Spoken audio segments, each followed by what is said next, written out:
Hi, I'm Pastor Goodman, and this is a largely Catechized life.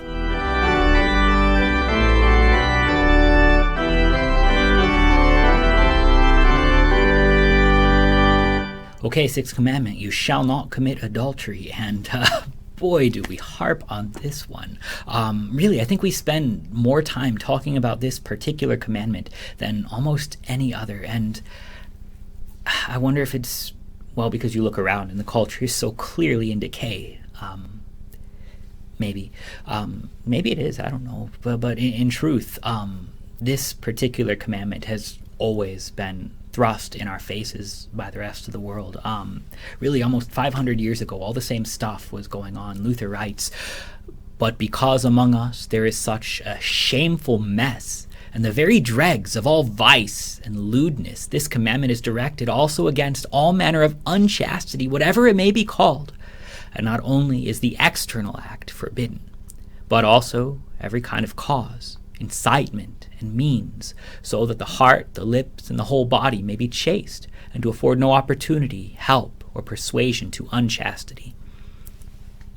See, looks so bad because, well, sinners sin.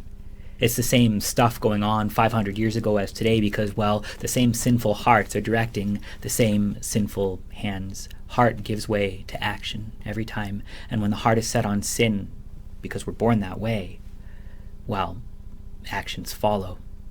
And so, first, God forgives us. The Lamb of God was slain for the sins of the world. The Lamb of God was even slain before the foundation of the world.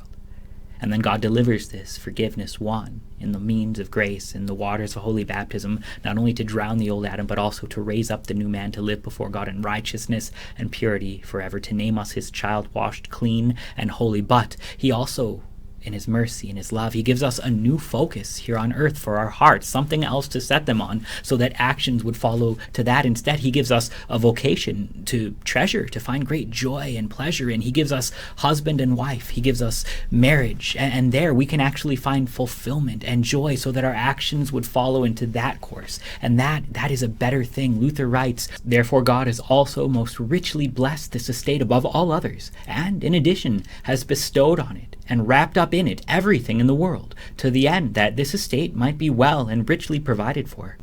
See, the world is always going to look sinful because sinners are always going to sin. But the answer is not just going to be yelling at them until they behave themselves. It's just not going to work.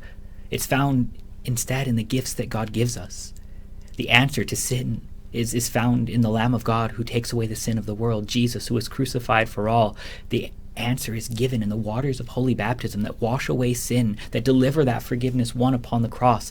And then going forward, the answer is going to be found in building something beautiful, not just abstaining from that which is negative. It's going to be found in the blessed vocation of marriage, that having hearts sprinkled clean with living water, we might set them on each other in a loving way, and there go forward together in joy and happiness and purity, and actually have a chance to succeed, because we're not just trying to keep ourselves from wanting something bad, but we can actually be directed into wanting the things that are proper and good. And they're in the same way that bad actions follow bad hearts, good actions will follow good hearts.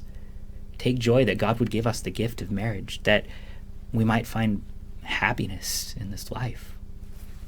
Higher Things thanks you for your support. Please continue to support the work we do with youth by going to our website at higherthings.org, clicking on support, and donating securely through PayPal.